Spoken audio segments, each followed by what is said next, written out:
বিসমিল্লাহির রহমানির রহিম। লক্ষ্য করো, এই অঙ্কটা একটু জটিল, তারপরেও একটু কৌশলটা দেখলেই খুব ইজি মনে হবে। তো এইটা করতে আমাদের একটা সূত্রের দরকার, আর কিছু পূর্ব জ্ঞান ধারণার দরকার আছে। সেই সূত্রটা হলো এইটা। প্রথমে আমরা সূত্রটা একটু দেখে নেই, যে সূত্রটা হচ্ছে a cube plus b cube plus c cube minus 3abc equal 1/2 into a plus b plus c into a minus b whole square plus b minus c whole square plus c minus a whole square. এই সূত্রটাকে কাজে লাগায় আমাদের এই অঙ্কটা হয়ে যাবে। তাহলে এখন আমরা কিভাবে অগ্রসর হব একটু লক্ষ্য করি। এটার সাথে যদি সিমিলার খুঁজি তাহলে দেখো a কিউব 1/a কিউব। তাহলে এটাকে যদি আমি এই ফরম্যাটে নিয়ে যাই, তাহলে নিয়ে গেলে a cube b cube c cube এই তিনটে কিন্তু মিলে যাচ্ছে। আর এইটা আছে ইকুয়াল 3/abc। তাহলে এইটা এটার সাথে কিন্তু মিলছে, তবে মাইনাস আছে। তাহলে এটা যদি আমি বামে নিয়ে আসি তাহলে আমাদের অটোমেটিক্যালি মাইনাস হয়ে গেল। তাহলে এটা ওই ফরম্যাটে নিয়ে আসলে কি করব, আমরা 1/a অল কিউব লিখতে পারি, তারপর plus 1/b all cube plus 1/c all cube, তারপরে এটাকে যদি এ পাশে নিয়ে আসি মাইনাস এই 3 ইন্টু তার মানে 1/a এত থাকবে। এটাকে আমি আলাদাভাবে লিখতে পারি 1/a into 1/b into 1/c। ডান পাশে থাকবে 0। কি ক্লিয়ার? সমস্যা আছে কারো? তাহলে a cube plus b cube plus c cube minus 3abc, a cube plus b cube plus c cube minus 3bc। Automatically এই সূত্রের সাথে আমার কিন্তু লেফট সাইডের সাথে এটা এই লেফট সাইডটা মিলে গেল।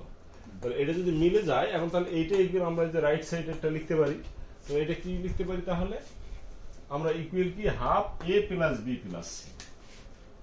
তাহলে এর পরিবর্তে এই পুরোটা সূত্রের পরিবর্তে আমি লিখতে পারি হাফ ইন্টু a বলতে 1/a plus b plus c into দাঁড়াইলো কি a minus b all square. তাহলে a হলো 1/a মাইনাস b হলো 1/b অল স্কয়ার, তারপর plus b minus c, b হচ্ছে 1/b মাইনাস c হচ্ছে 1/c all square plus c minus a অর্থাৎ 1/c minus 1/a all square. এই আমার সূত্রে অ্যাপ্লাই হয়ে গেল। প্রবলেম আছে কোনো? যদি না থাকে তাহলে আমরা এখন এখানে একটা জিনিস, আমাদের কিছু জ্ঞান, সাধারণ জ্ঞানের দরকার আছে। এই মানটা কি? এইটার মান হলো 0। এখানে উৎপাদক আছে কয়টি? উৎপাদক আছে মোট এই হাফ একটা, আবার এখান থেকে এইটা একটা, তারপরে এখান থেকে এইটা একটা। তাহলে তিনটা উৎপাদকের গুণফল হলো 0। তিনটা উৎপাদকের গুণফল যদি 0 হয়ে থাকে, তার মধ্যে এখানে তার মানে একটা উৎপাদক আমার অবশ্যই 0 আছে। তাছাড়া এই তিনটা উৎপাদকের গুণফল কখনো 0 হতে পারে না। তো তিনটা উৎপাদকের মধ্যে আমার হাফ কি? হাফ তো অসম্ভব 0, কেন হাফ কখনোই 0 হতে পারে না। তাহলে হাফ যদি 0 নাই হয়, এখানে হাফ নট ইকুয়াল 0, তাহলে অতএব কি? অতএব তাহলে আমার এইটা 0,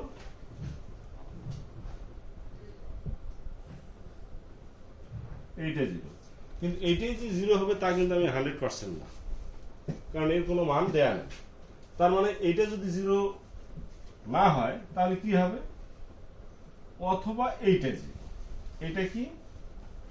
1/a minus 1/b all square plus 1/b minus 1/c all square plus 1/c minus 1/a all square. এইটাই কিন্তু।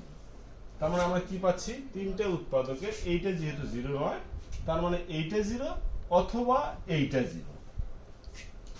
এখন এইটা অপশন 0 তো নয়। তাহলে এইটা যদি 0 হয় তাহলে আমার কি অবস্থা দাঁড়ায়? এটা যদি 0 হয় তাহলে আমি এটাকে লসাগু করে নিতে পারি। a b c যদি লসাগু করি, তাহলে লসাগু করলে এখানে a চলে গেল, আসলে হলো bc প্লাস এখানে b চলে গেলে আসে ca, এখানে c চলে গেলে আসে ab ইকুয়াল 0।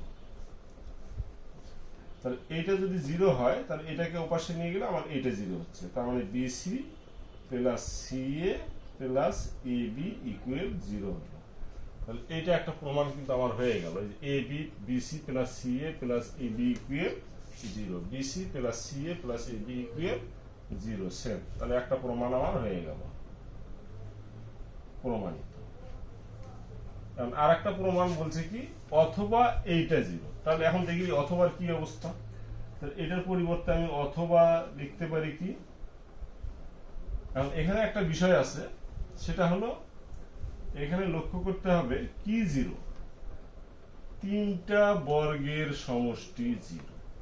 এটাও বর্গাকার, এটাও বর্গাকার, এটাও বর্গাকার, তিনটা বর্গের সমষ্টি 0। তাহলে আমরা জানি যে কোনো কিছুকে যদি বর্গ করি তাহলে বর্গের মানটা কিন্তু কখনোই ঋণাত্মক হবে না। তাহলে কোনো মানই যদি এখানে ঋণাত্মক না হয় তাহলে 0 কেমনে আসবে? তিনটার জিনিসে, তিনটা হোক, দুটা হোক, চারটে হোক, 10টা 20টা যতটাই হোক, সবগুলো যদি ধনাত্মক হয় তার যোগফল অবশ্যই 0 হবে না, কেন সবগুলো ধনাত্মক। তার মানে এখানে কোনো না কোনো একটা ঋণাত্মক থাকতে হবে। কিন্তু যেহেতু তেনোটাই বর্গ, তার মানে এখানে কি একটাও আমার ঋণাত্মক পাওয়া সম্ভব নয়, সবগুলোই মাস্ট বি ধনাত্মক। তার ধনাত্মক যদি অবশ্যই হয়, ঋণাত্মক যদি না হয়, তার তিনটের যোগফলটা কখন 0 হবে? এই তিনটের যোগফলটা তখনই 0 হবে, তেনোটাই 0 হবে।